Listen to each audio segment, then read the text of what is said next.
So today is July 18th, 2017. We're here with Bhante Vimalaramsi at the Dhamma Sukha Meditation Center. And tonight he'll be doing the Majjhima Nikaya number 44, the Cula Vedalla Sutta. Thus have I heard on one occasion the Blessed One was living in Rajagaha at the bamboo grove, the squirrel's sanctuary. What would it be like to be in a squirrel's sanctuary? Those guys are bold and they'll get up and crawl all over you and all kinds of things. Then the lay follower Visakha went to the bhikkhuni Dhammadina. After paying homage to her, he sat down at one side and asked her a question. Dhammadina and Visakha were man and wife. And he was going to see the Buddha about every day, and he started practicing meditation. When he came back from one day, his wife would always go out and greet him. But this time he just walked by her. And he thought that was rather strange. And then she had the meal prepared, and he didn't speak. And then when it got time to go to bed, he went and laid in the bed, and she laid down beside him, and he got up, laid on the floor. She laid down beside him on the floor. Then he got up, then he went back into the bed. And she thought that he was really angry with her. So she said, what seems to be the problem? And he said, well, today when I was meditating, I became an anagami. So we can live together as brother and sister, but no more. I'm not interested in any more kind of sexual activity. And he said that he was a very wealthy merchant. And he said, well, you can take the house and live here if you want, or do whatever you think. If you want to live here with me, we have to be like brother and sister. And she had a real secret desire to become a nun. So she asked permission if she could become a nun. And he said yes. So she became a nun. And a few months later, she became an arahat. And then he would go and visit her at the monastery and ask her questions. And that's what this is all about. Lady, identity is said. What is called identity by the Blessed One?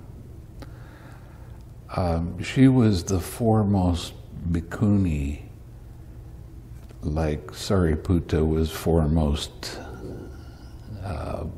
the first chief disciple. She was the first chief disciple for the bhikkhunis. She was very intelligent. Friend Visakha, these 5 aggregates affected by craving and clinging are called identity by the Blessed One. That is material form aggregate affected by craving and clinging. The feeling aggregate affected by craving and clinging. The perception aggregate affected by craving and clinging.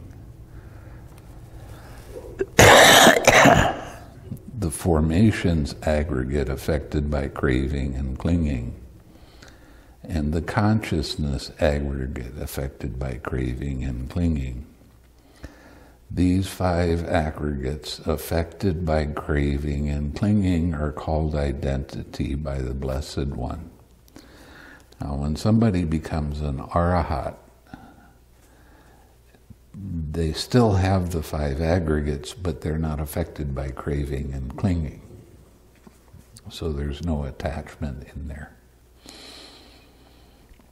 Saying, "Good, lady," the lay follower Visakha delighted and rejoiced in the Bhikkhuni Dhammadina's words. Then he asked her a further question. "Lady, origin of identity is said. What is called the origin of identity by the Blessed One?" "Friend Visakha, it is craving, which brings renewal of being and is accompanied by delight and lust and delights in this and that. That is, craving for sensual pleasures, craving for being, and craving for non-being. This is called the origin of identity by the Blessed One. Lady, cessation of identity is said. What is called the cessation of identity? If you haven't recognized this already, this is the Four Noble Truths that he's talking, or she's talking about, and he's asking about. Friend Visakha, it is the remainderless fading away and ceasing, the giving up, relinquishing, letting go, relaxing, and rejecting of that same craving. This is called the cessation of identity by the Blessed One. Lady, the way leading to the cessation of identity, is said. What is called the way leading to the cessation of identity by the Blessed One? Friend Visakha, it is just this noble Eightfold Path. That is. Now, what they do with the Noble Eightfold Path is they say that it's right this and right that. And it's kind of restricting when you look at it that way. So I changed the word from right to harmonious. So they say right view. I say harmonious perspective. What is a harmonious perspective? Seeing that everything is impersonal. That means letting go of craving. And that's what right view or harmonious perspective actually is.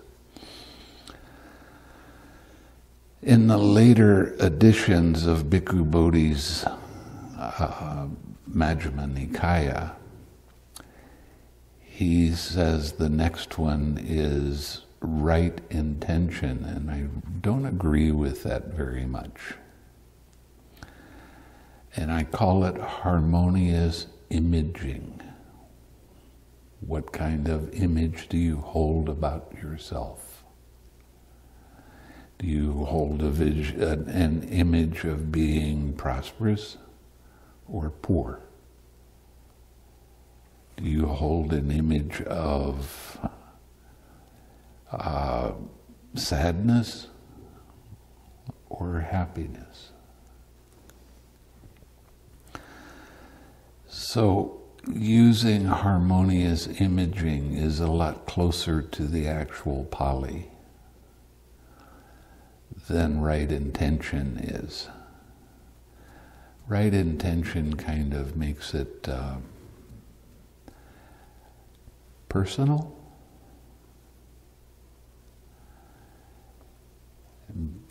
There is decisions that you have to make when you're doing the practice. And the decisions you make are whether to use the 6 R's or not.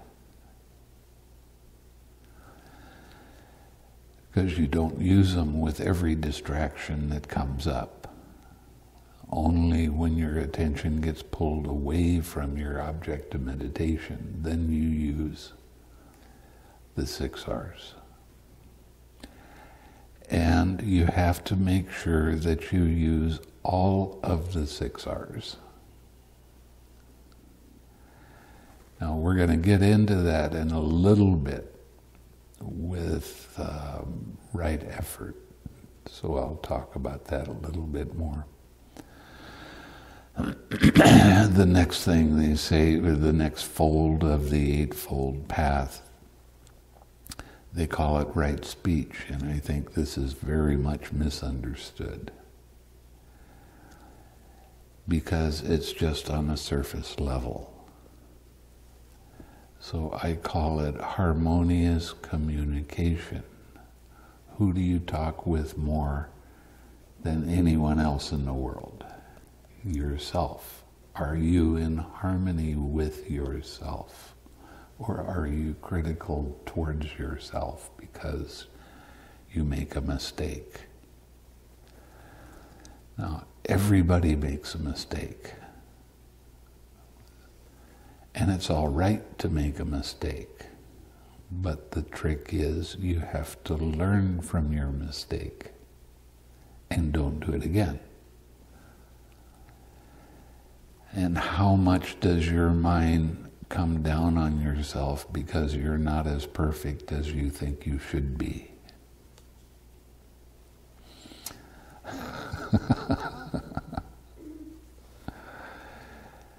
So you have to develop your harmonious communication about yourself.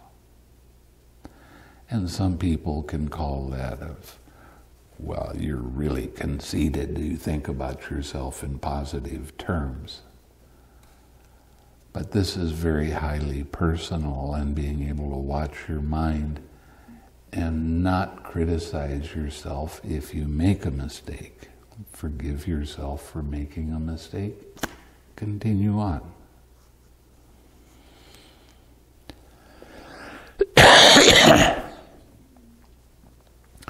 The next fold of the Eightfold Path, they call it right action. And they always define that as not killing other beings and not having anything to do with poisons and that sort of thing. But I call this harmonious movement. When you have something come up that's difficult, you have a tendency to rush to it and do something with it, say sloth and torpor. And you have to watch that movement and make sure you're in harmony with it. Okay, now I got caught by the sloth and torpor or the restlessness. Don't try to do things too fast. If you try to do things too fast, you're going to get a headache. Now that's always the way you tell when you're doing trying too hard. And that's when you need to develop your sense of humor. You've heard me say that before. I'll give you an example of something that happened to me years ago. I was living in Hawaii. I was a layman. I was living in Hawaii, and this guy was talking about building his house, and he said he needed some help. So I said, okay, I'll help you. You know, I'm not getting paid. I'm showing up, and I'm doing whatever needs to be done, right? Dig a hole, build a wall, whatever it had to be, no problem. But before long, he started thinking he was my boss. And it started to get me a little bit angry. So I listened to him. I didn't argue with him. I just listened to him. And right at the end of the day, he said something like he was my boss. And I got angry. And I kept on thinking, that silly man, he doesn't understand that I'm helping him. I'm not his employee to boss around. And I kept having that same thought come up over and over again as I was walking up the hill to go to my truck, and I'm digging my heels in the ground, and I'm really giving him, what for, you silly? You're stupid for thinking this. And then it dawned on me that he really honestly thought he was my boss. And I started to laugh. And I looked at what happened to my mind. All of a sudden, that I don't like disappeared. And then there was just this anger. And it was impersonal. So I thought, well, do I want to hang on to this anger? No, I'm in paradise. What do I need anger for? Let it go. And my mind became very clear. And I learned from that that's a fast way to let go of your attachments. Because your mind goes from, I'm that and I don't like it, to, well, it's only that. Well, if it's only that, who wants to carry that around with them? So this had to do with right speech and right harmonious movement. Because I didn't try to push it away and stop it from happening. I just allowed it to be there, but I laughed, and then it dissipated by itself.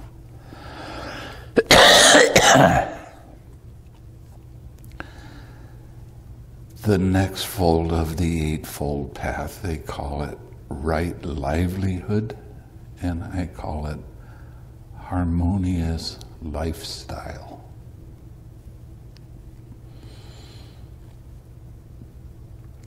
You have to be careful what you put in front of your mind.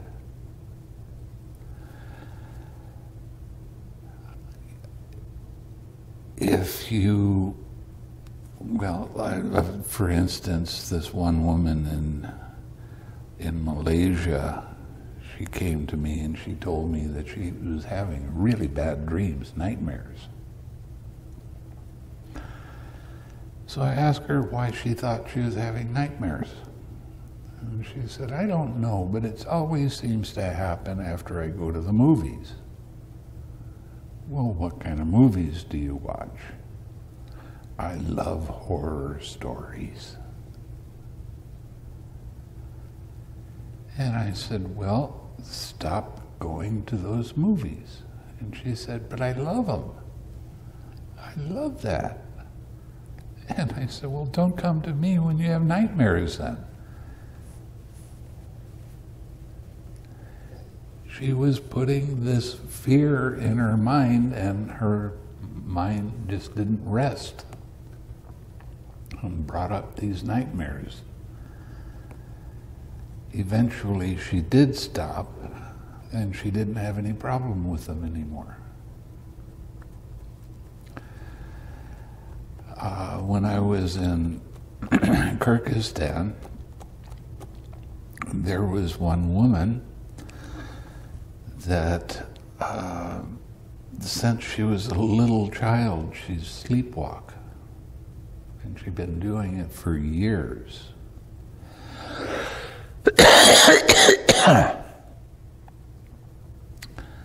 And I felt that she had an awful lot of fear, but she didn't know what the fear was of. So the way you overcome fear in the Buddhist tradition is by thinking about reciting the good qualities of the Buddha. And So I had, sister had some beads and I gave them to her and said, you have to recite that, all 108. So she did that in the morning and the evening. And then I told her that she had to forgive herself for having fear. Then 3 or 4 days later, I don't remember exactly when it was, she came to me and she said, tonight was the first night I slept all the way through without having these scary dreams and sleepwalking. And as far as I know, she still does not have that problem anymore. But I told her to keep on reciting the good qualities of the Buddha, the 9 qualities. So that's a right, lively lifestyle. Change the things that are hard. And this is the one thing that I really questioned when I was reading about the Buddha giving the 5 ascetics, in his first talk, when he talked about the Eightfold Path. And it's always defined as no killing, no selling poisons and things like that. No using weapons to harm other beings. But I started thinking about that. Now, these were ascetics that were very serious about that. And they weren't going to be killing other beings or doing anything with poisons. So there had to be something other than the definition that's given in the standard thing. That's why I started thinking about lifestyle. And their lifestyle was wholesome. And they went out on alms round, and they did all of these kind of things that were very wholesome. When you go out on alms round, you should be focusing on loving kindness, just radiating loving kindness to all beings. Now, because I was generous by nature, I was always sharing things with other people. But when I became a monk, then I really started focusing on sharing loving kindness with other people, and I would get real glowy at the end of an alms round. And when I was doing that in Burma, I started out by just going to four households. And somebody would see us, I was with another monk, and they would see us on alms round and ask if we'd go by their house. And in about a week, we were going to 15 different households. And I was getting so much food that I had trouble carrying it. And the last place that we went to before we went to the monastery was just across the road, thankfully. Because they always gave us a lot of food. And they were really, really happy every time they saw us coming. And quite often they'd give me one of those big papayas that weighs 2 or 3 pounds. Well, if that would have been on the first of the alms round, I wouldn't have made it. But I had to carry a bag for the extra food, and I always had enough food for 4 or 5 monks. Because I was at that monastery, which was a meditation center, we just took all the food and gave it to them. and then let them distribute it with everybody else. And before long, there was a lot of monks that were coming in, just watching me walk in and talking about how bright my face was and how nice it was and that sort of thing. And I thought that was kind of odd, because I thought all monks were supposed to be acting like that, but apparently they didn't. But your face does become very bright when you're truly practicing loving kindness and radiating to each family as we went there. And sometimes they'd ask us to come in and sit down for a minute and then give us something to drink, because we didn't go out on alms round till about 8:30 in the morning, which is incredibly late, and it's real hot by that time in Burma.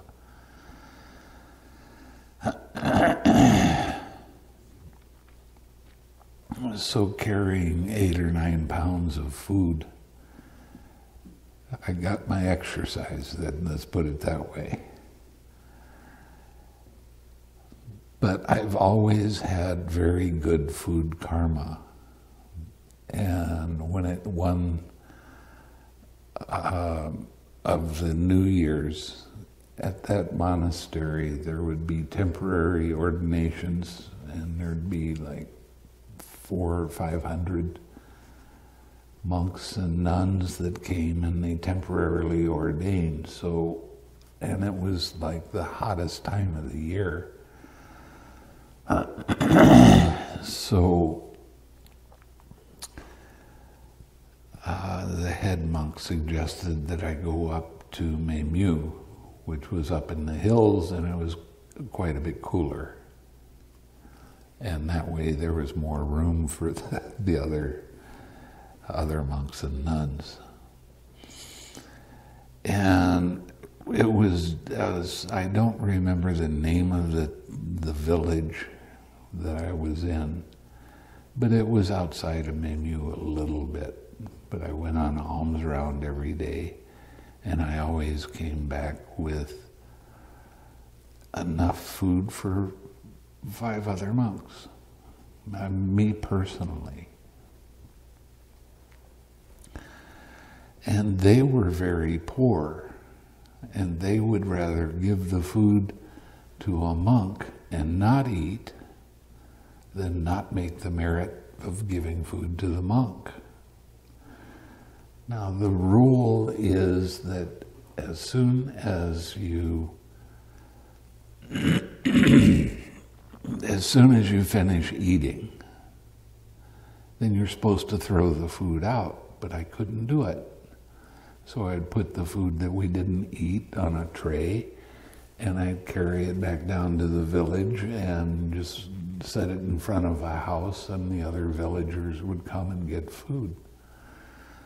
But sometimes they could only afford to give me 1 potato chip or a peanut. That was a big day when there was a peanut. But it was plenty of food. And I got criticized pretty heavily for doing that. Because, quote, that's against the rules, but I couldn't see wasting all of that food, especially in such a poor village.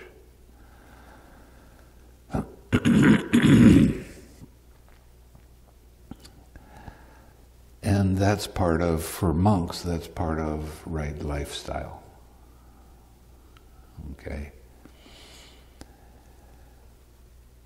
The next fold of the Eightfold Path is right effort, and I call that Harmonious Practice, because this is the key to the meditation. And according to the books, there's 4 parts to right effort. You recognize when your mind is unwholesome. What does unwholesome mean? It means something that you're taking personally. It means a distraction. then you release that distraction. Then that's the second part of right effort. So I put, you release that by not keeping your attention on it, which is very much different than Vipassana in the way they teach it. It's not get involved in the content of whatever that distraction is. And relax. Then bring up something wholesome. So I say smile. Make your mind light. And bring that smiling mind back to your object of meditation. And the last part is repeat staying with your object of meditation for as long as you can. That's right effort.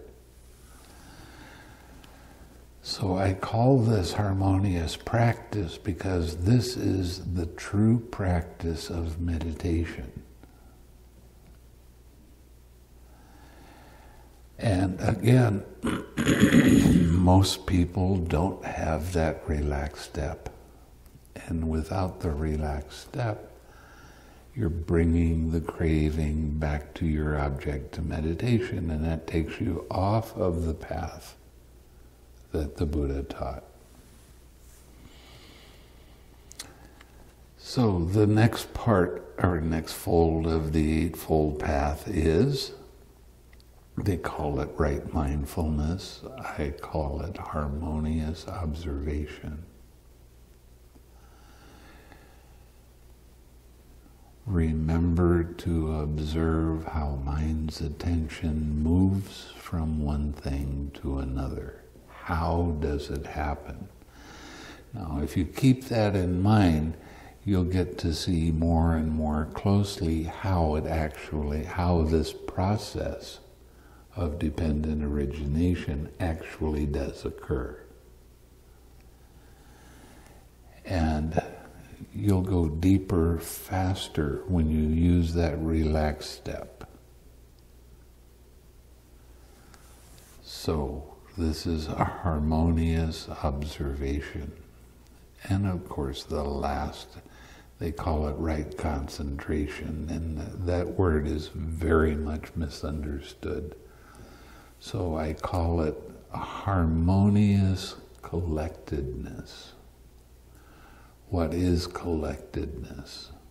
It's a kind of concentration, but I don't want it mixed up with one-pointed concentration where there's no relaxed step. A mind that is very composed. A mind that is still, and a mind that's light. Very much at ease. So this is the Eightfold Path. Every time you use the 6 R's, you're practicing the entire Eightfold Path at that time. Every time you smile, you're practicing the entire Eightfold Path at that time. So you're practicing the Eightfold Path, whether you actually realize it or not, when you're following the directions the way that I'm giving them.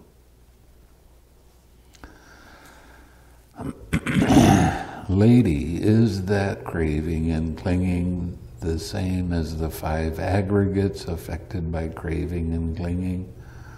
Or is the craving and clinging something apart from the 5 aggregates affected by craving and clinging? Friend Visakha, that craving and clinging is neither the same as these 5 aggregates affected by craving and clinging, nor is craving and clinging something apart from the 5 aggregates affected by craving and clinging. It is the desire and lust in regard to the 5 aggregates affected by craving and clinging that is the craving and clinging there. Now, and this is a misunderstood thing. In Pali, they call it chanda. And what that basically means is pointing your mind in a wholesome direction. So you can call it wholesome desire. You want to attain Nibbana?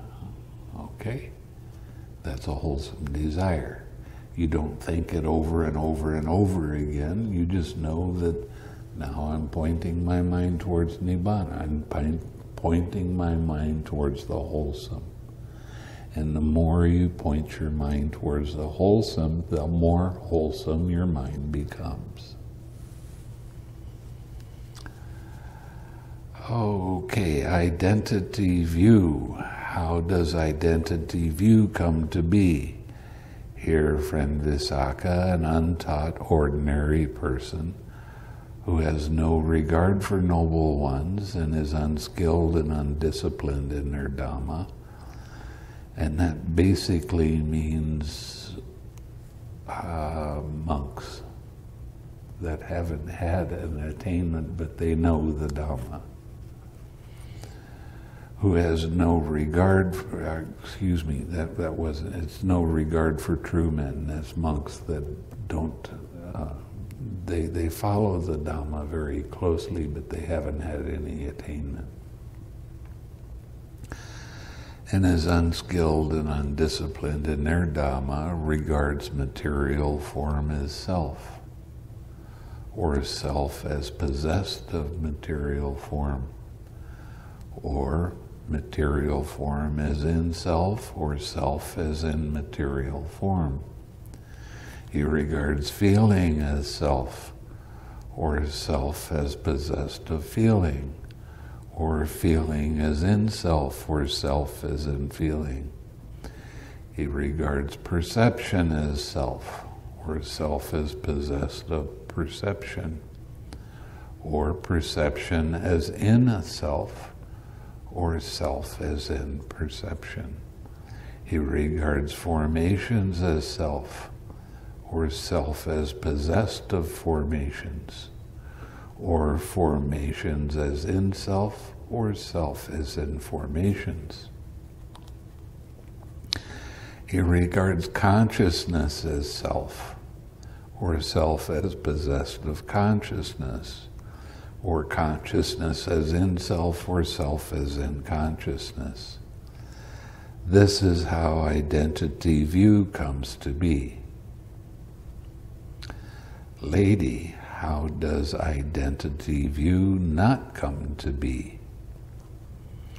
Friend Visakha, a well-taught noble disciple who has regard for the noble ones. The noble ones here are monks that have either jhana or have some kind of attainment, to Sotapanna, Saktigami, like that.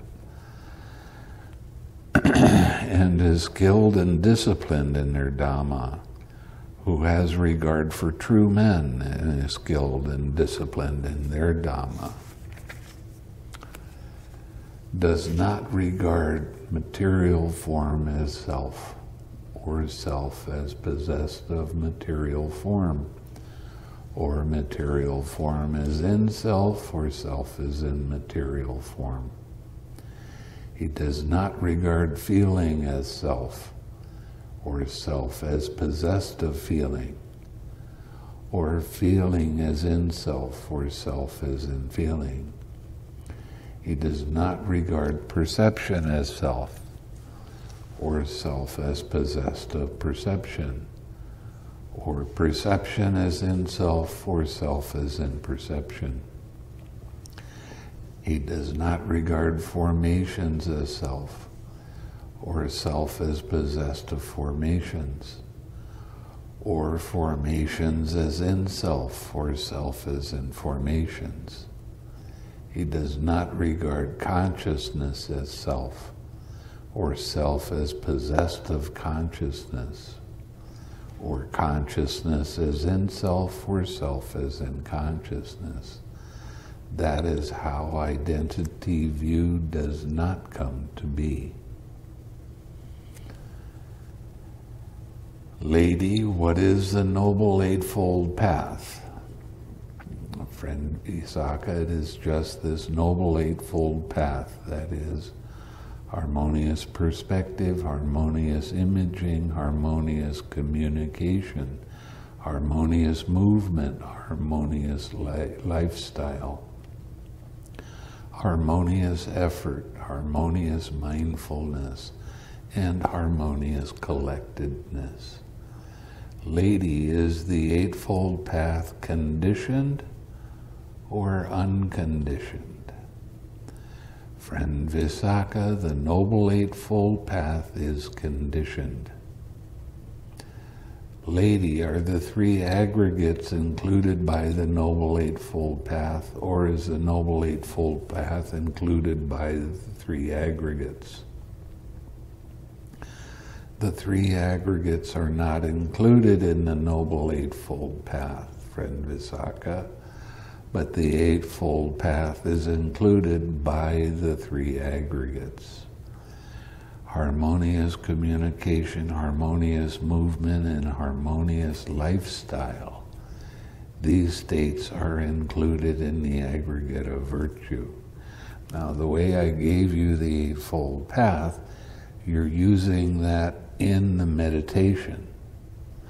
And this has been a fight that's been going on for over 2,000 years between the monks. The scholars say, well, just by your meditating, you're automatically being virtuous.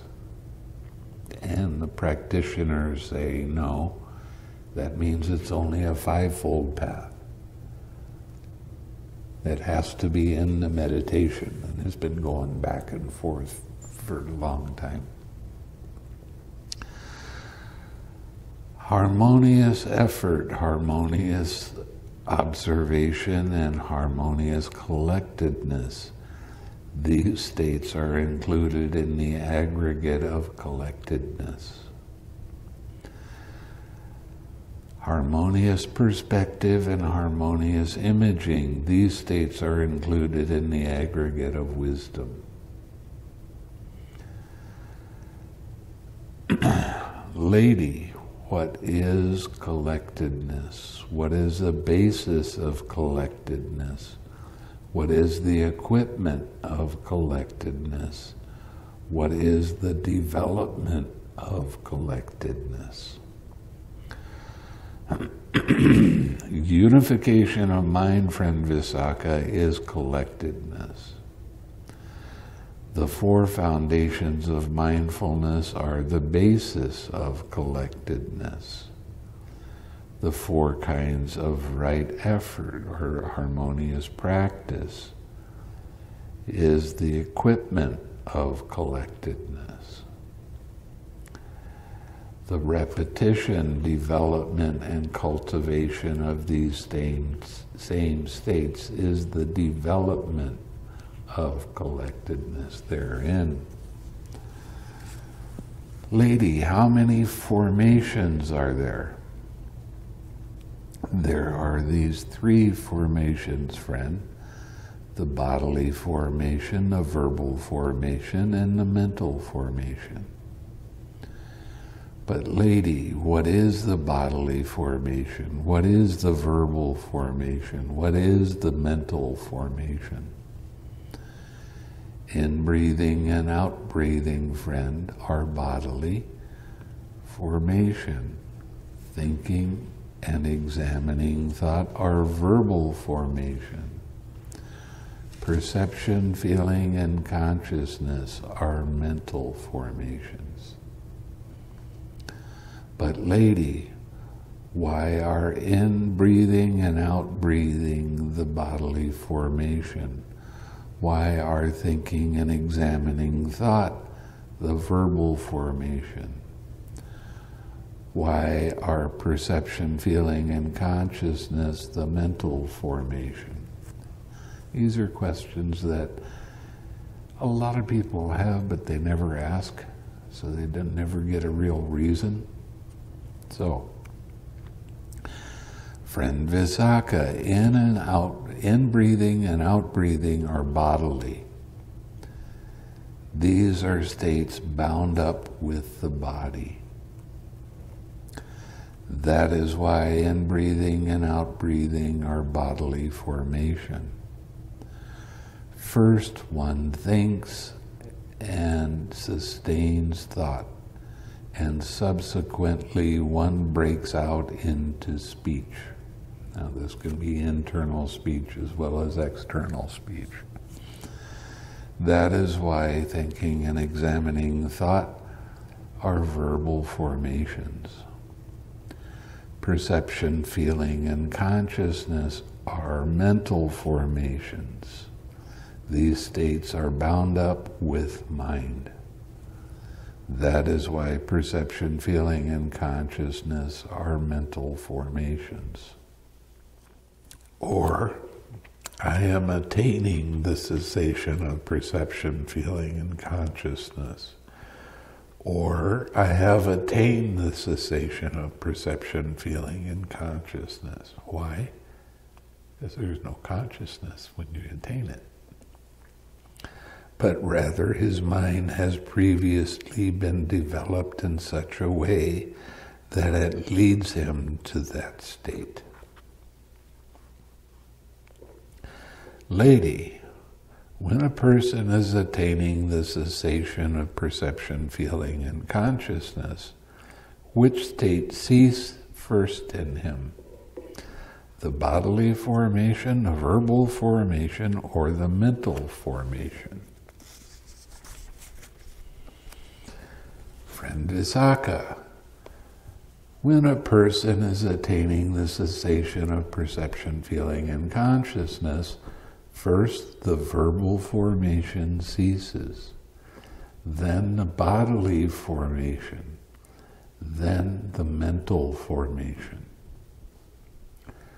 Lady, how does emergence from the attainment of the cessation of perception, feeling, and consciousness come to be?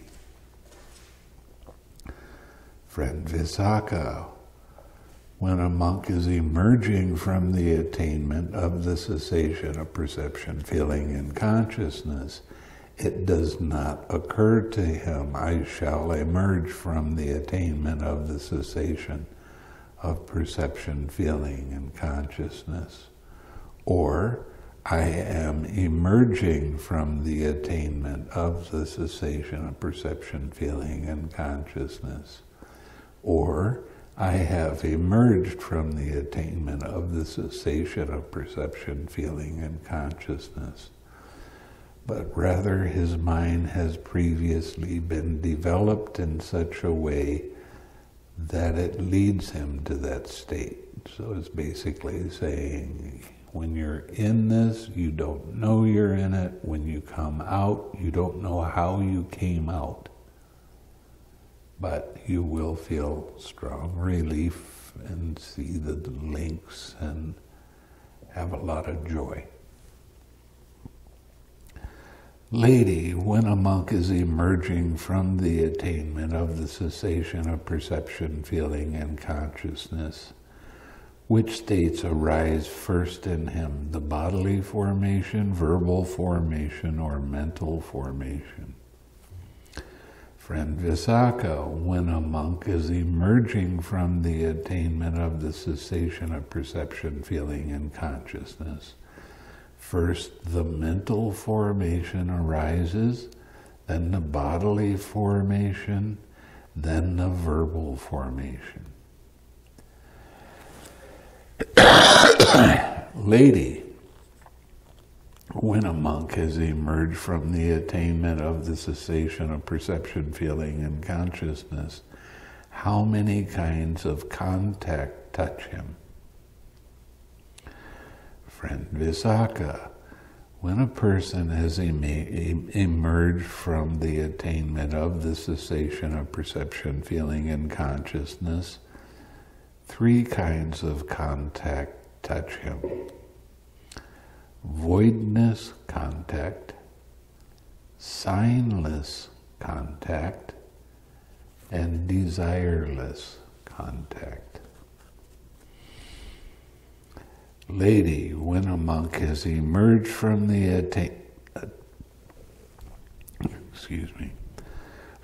attainment of the cessation of perception, feeling, and consciousness, to what does his mind incline? To what does it lean? To what does it tend? Friend Visakha, when a person has emerged from the attainment of the cessation of perception, feeling, and consciousness, his mind inclines to seclusion, leans to seclusion, tends to seclusion. Don't bother me now. Feeling. Lady, how many kinds of feeling are there? Friend Visakha, there are 3 kinds of feeling.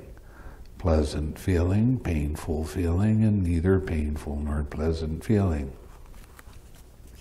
Lady, what is pleasant feeling? What is painful feeling? What is neither painful nor pleasant feeling? Friend Visakha, whatever is felt bodily or mentally as pleasant and soothing is pleasant feeling. Whatever is felt bodily or mentally as painful and hurting is painful feeling.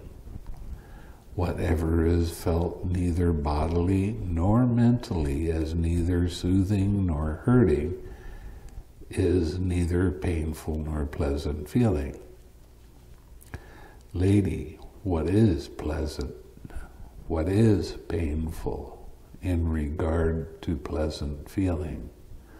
What is painful and what is pleasant in regard to painful feeling?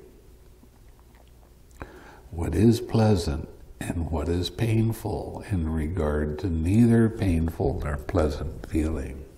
Interesting questions, huh? Friend Visakha, pleasant feeling is pleasant when it persists and painful when it changes. Painful feeling is painful when it persists and pleasant when it changes. Neither painful nor pleasant feeling is pleasant when there is knowledge of it, in other words, equanimity with mindfulness, and painful when there's no knowledge of it. Underlying tendencies. Lady, what underlying tendency underlies pleasant feeling? What underlying tendency underlies painful feeling? What underlying tendency underlies neither painful nor pleasant feeling? Friend Visakha, the underlying tendency to lust underlies pleasant feeling. I want. The underlying tendency to aversion underlies a painful feeling. I don't want. The underlying tendency to ignorance underlies neither painful nor pleasant feeling. That's when your mindfulness is not good and you're not really noticing. Lady, does the underlying tendency to lust underlie all pleasant feeling?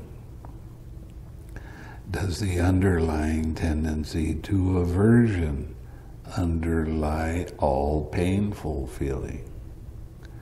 Does the underlying tendency to ignorance underlie all neither painful nor pleasant feeling? Friend Visakha, the underlying tendency to lust does not underlie all pleasant feeling. The underlying tendency to aversion does not underlie all painful feeling. The underlying tendency to ignorance does not underlie all neither painful nor pleasant feeling. Lady, what should be abandoned in regard to pleasant feeling? What should be abandoned in regard to painful feeling? What should be abandoned in regard to neither painful nor pleasant feeling? Friend Visakha, the underlying tendency to lust should not be abandoned in regard to pleasant feeling. The underlying tendency to aversion should not be abandoned in regard to all painful feeling. The underlying tendency to ignorance should not be abandoned in regard to all neither painful nor pleasant feeling. Lady, does the underlying tendency to lust have to be abandoned in regard to all pleasant feeling? Does the underlying tendency to aversion have to be abandoned in regard to all painful feeling? Does the underlying tendency to ignorance have to be abandoned in regard to all neither painful nor pleasant feeling? Friend Visakha, the underlying tendency to lust does not have to be abandoned in regard to all pleasant feeling. The underlying tendency to aversion does not have to be abandoned in regard to all painful feeling. The underlying tendency to ignorance does not have to be abandoned in regard to all neither painful nor pleasant feeling. Here, friend Visakha, quite secluded from sensual pleasures, secluded from unwholesome states, a monk enters upon and abides in the first jhana, which is accompanied by thinking and examining thought with joy and happiness born of seclusion. With that, he abandons lust, and the underlying tendency to lust does not underlie that. Why? Because your mind is pure when you're in the jhana. When your mindfulness slips, that's when hindrances come up. So when I recommend that you sharpen your mindfulness, take more interest of what you're doing while you're doing it, whatever state you're in. Here a monk considers thus: when shall I enter upon and abide in that base that the noble ones now enter and abide in?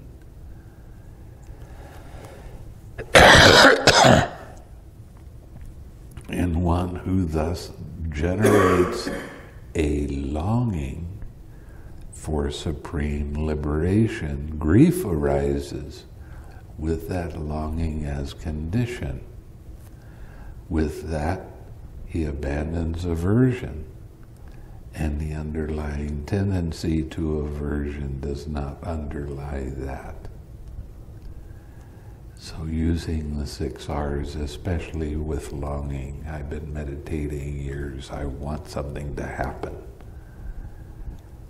That's why I say your job as a meditator is only to observe, not to make something happen. If you try to make something happen, who wants it to happen? Who is not seeing their attachment? Who is causing them self-frustration and pain and boredom? By the way, boredom is one word that's a forbidden word. You'll understand why as you go along, go deeper. Here, with the abandoning of pleasure and pain, with the previous disappearance of joy and grief, a monk enters upon and abides in the fourth jhana, which has neither pain nor pleasure, and purity of mindfulness due to equanimity. With that, he abandons ignorance and the underlying tendency to ignorance does not underlie that.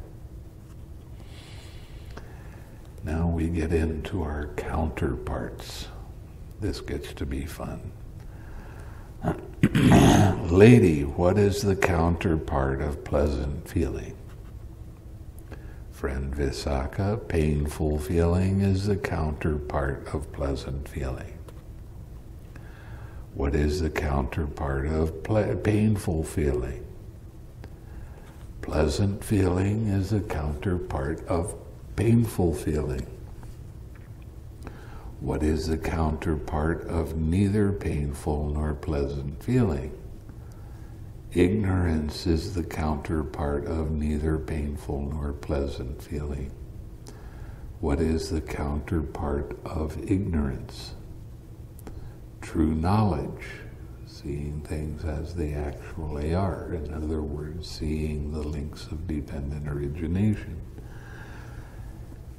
So true knowledge is the counterpart of ignorance. What is the counterpart of true knowledge? Deliverance is the counterpart of true knowledge. What is the counterpart of deliverance? Nibbana is the counterpart of deliverance. Lady, what is the counterpart of Nibbana? Friend Visakha, you have pushed this line of questioning too far. You were not able to grasp the limit to the questions. For the holy life, friend Visakha, is grounded in Nibbana, culminates in Nibbana, and ends in Nibbana. If you wish, friend Visakha, go to the Blessed One and ask him about the meaning of this. As the Blessed One explains it to you, so you should remember it. Then the lay follower Visakha, having delighted and rejoiced in the Bhikkhuni Dhammadina's words, rose from his seat, and after paying homage to him, keeping him on his right, he went to the Blessed One. After paying homage to him, he sat down at one side and told the Blessed One his entire conversation with the Bhikkhuni Dhammadina. When he finished speaking, the Blessed One told him, "The Bhikkhuni Dhammadina is wise, Visakha. The Bhikkhuni Dhammadina has great wisdom. If you had asked me the meaning of this, I would have explained it to you in the same way that the Bhikkhuni Dhammadina has explained it. Such is its meaning, and you should remember it." That's what the Blessed One said. The lay follower Visakha was satisfied and delighted in the Blessed One's words. So that gives you more of an idea of how you're practicing the Dhamma. You're practicing every time you use the 6 R's. You're practicing the Eightfold Path. You're letting go of the cause of suffering. And over a period of time, mind becomes much more balanced with whatever arises in the present. So, when you're practicing the Eightfold Path, you are doing the meditation in the correct way. you're doing the meditation in a way that leads to Nibbana.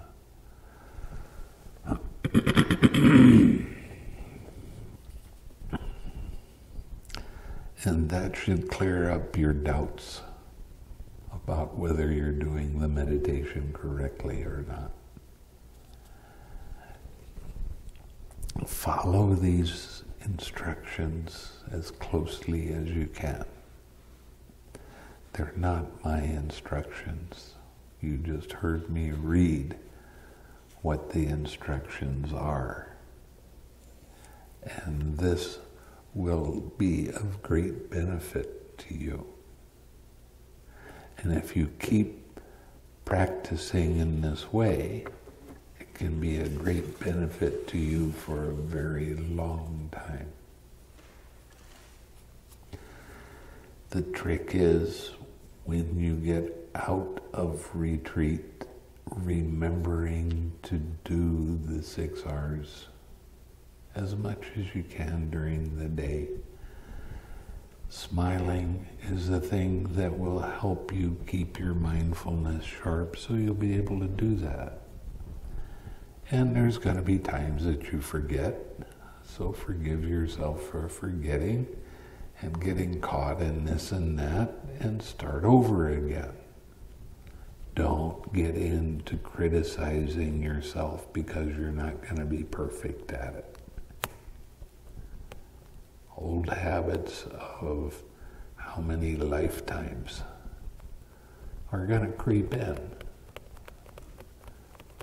Looking at things in a particular way that always cause this emotion to come up or that emotion to come up. They're going to keep happening, but you're going to be able to catch them more quickly. And you'll be able to let them go so that you can have that balance of mind. Okay, let's share some merit. May suffering ones be suffering free, and the fear-struck fearless be. May the grieving shed all grief, and may all beings find relief. May all beings share this merit that we've thus acquired for the acquisition of all kinds of happiness. May beings inhabiting space and earth, devas and nagas of mighty powers, share this merit of ours. May they long protect the Buddha's dispensation. Sadhu, sadhu, sadhu.